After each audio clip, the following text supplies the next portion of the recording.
Genesis 42. When Jacob found out there was grain in Egypt, he said to his sons, "Why are you just sitting here, staring at one another? I have heard there is grain in Egypt. Now go down and buy some so we won't starve to death." 10 of Joseph's brothers went to Egypt to buy grain. But Jacob did not send Joseph's younger brother Benjamin with them. He was afraid that something might happen to him. So Jacob's sons joined others from Canaan who were going to Egypt because of the terrible famine. Since Joseph was governor of Egypt and in charge of selling grain, his brothers came to him and bowed with their faces to the ground. They did not recognize Joseph, but right away he knew who they were, though he pretended not to know.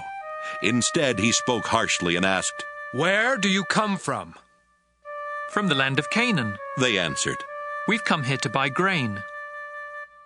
Joseph remembered what he had dreamed about them and said, "You're spies! You've come here to find out where our country is weak." "No, sir," they replied. "We're your servants, and we have only come to buy grain. We're honest men, and we come from the same family.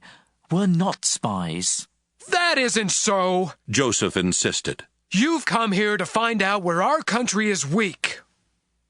But they explained, "Sir, we come from a family of 12 brothers. The youngest is still with our father in Canaan, and one of our brothers is dead." Joseph replied, "It's just like I said. You're spies. And I'm going to find out who you really are. I swear by the life of the king that you won't leave this place until your youngest brother comes here. Choose one of you to go after your brother while the rest of you stay here in jail. That will show whether you are telling the truth. But if you are lying, I swear by the life of the king that you are spies." Joseph kept them all under guard for 3 days before saying to them, "Since I respect God, I'll give you a chance to save your lives. If you are honest men, one of you must stay here in jail, and the rest of you can take the grain back to your starving families. But you must bring your youngest brother to me. Then I'll know that you are telling the truth, and you won't be put to death." Joseph's brothers agreed and said to one another, "We're being punished because of Joseph.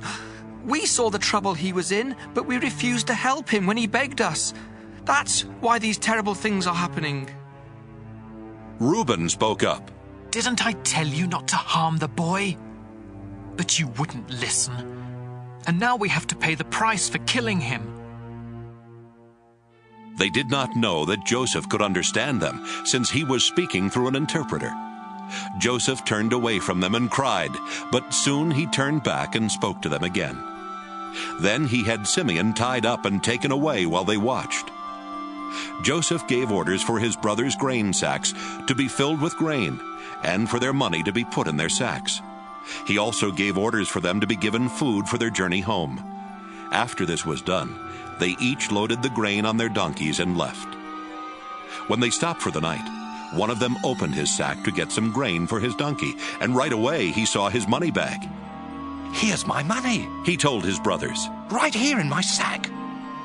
They were trembling with fear as they stared at one another and asked themselves, "What has God done to us?" When they returned to the land of Canaan, they told their father Jacob everything that had happened to them.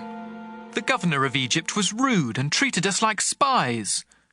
But we told him we're honest men, not spies. We come from a family of 12 brothers. The youngest is still with our father in Canaan, and the other is dead." Then the governor of Egypt told us, "I'll find out if you really are honest. Leave one of your brothers here with me while you take the grain to your starving families. But bring your youngest brother to me, so I can be certain that you are honest men and not spies. After that, I'll let your other brother go free, and you can stay here and trade." When the brothers started emptying their sacks of grain, they found their money bags in them. They were frightened, and so was their father Jacob, who said, "You have already taken my sons Joseph and Simeon from me, and now you want to take away Benjamin. Everything is against me. Reuben spoke up. Father, if I don't bring Benjamin back, you can kill both of my sons. Trust me with him, and I will bring him back. But Jacob said, I won't let my son Benjamin go down to Egypt with the rest of you. His brother is already dead, and he is the only son I have left. I am an old man, and if anything happens to him on the way, I'll die from sorrow, and all of you will be to blame.